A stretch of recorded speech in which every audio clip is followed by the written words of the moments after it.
If your YouTube journey mostly lives in your Amazon cart, this video is for you. You don't have a gear problem, you have a hidden fear problem, and you're covering it with shiny objects. My name's Bill, and I help faith-inspired creators over 40 start and grow on YouTube.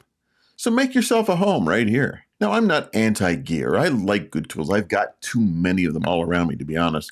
But I've watched a lot of smart, inspired, middle-aged adults who could actually help people stall out for months because they're still researching cameras. So here's my opinion, blunt but loving. Most new creators don't need better gear. They need to stop hiding behind gear. If that stings a little, stick around. I'm not here to shame you. I'm here to get you past this so you can actually start and get some stuff done. Get some stuff done. First, gear research feels productive, but it's actually procrastination. So let's start with the honest part. Gear research feels productive. I like doing it. You're watching reviews, you're comparing specs, you're reading comments, and it looks like progress. But ask yourself, have my hours of research produced my actual videos? If the answer is no, that's not preparation, that's procrastination with better branding. So why do we do it? Because researching gear is safe. You can't be rejected, disliked, or judged for watching one more camera video. But hitting record, uploading, that's where the risk is. So your brain quietly makes a deal with you. Let's just keep preparing. Once we find the perfect setup, then we'll start. Translation? Let's never actually start. So if you've watched more videos about cameras than you've filmed video with your phone, you know exactly what I'm talking about. Next, viewers don't care about your camera. They care about your help. They could care less what kind of camera you're using. You could care less about my camera, what I'm using. I'm not using my phone, but I could. So here's the second thing. Your viewer does not care about your lens brand. They care about, can you help me? Do I trust you? Do I feel seen and understood? Think about it. Have you ever watched a video, gotten the exact answer you needed, and then thought, yeah, that solved my problem, but I wish their background blur was creamier? No. Have you ever clicked away from a gorgeous cinematic video because the person rambled on for 5 minutes and never got the point? Exactly. So for us over 40 creators especially, your advantage isn't your gear, it's your experience, your wisdom, your empathy. Great audio helps, decent lighting helps, but none of that matters if you never actually show up on camera and help somebody. Your viewer would rather have a clear, honest video from your phone than the 4K masterpiece that never exists because you're still saving for the right camera and lens, maybe even a tripod.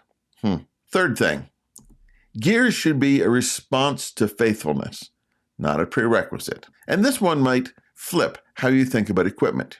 Gear should be a reward for faithfulness, not a requirement for obedience.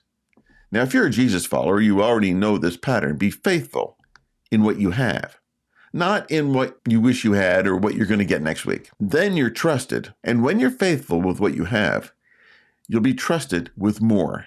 You don't need a $2,000 camera to be faithful. You need a phone, which you already have.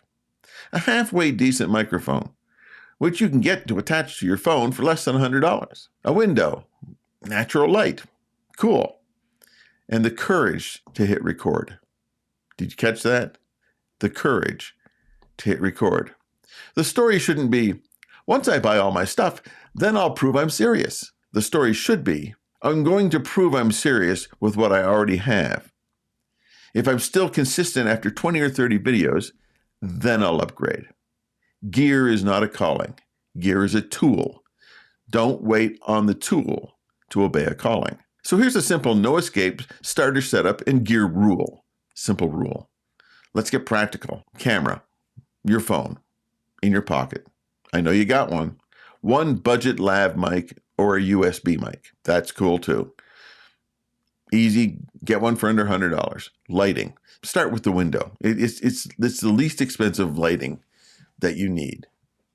It's already there. God's already given it to you. So brighten up. Then there's stability.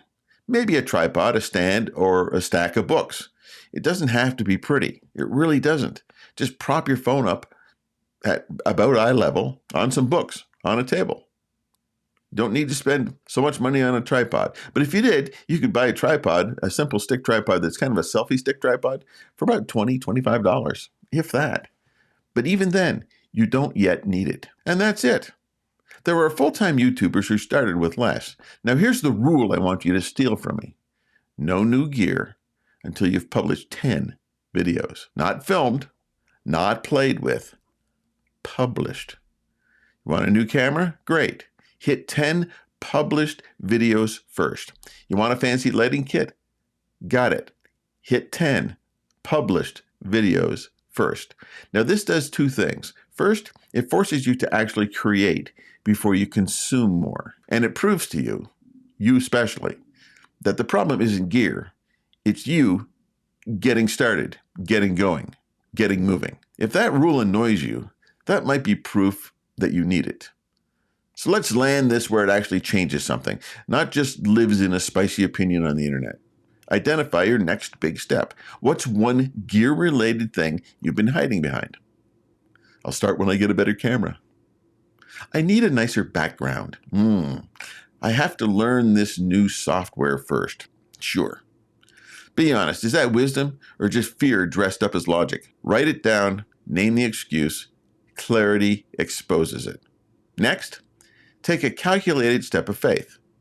This week, take one small, bold action with the gear you already have.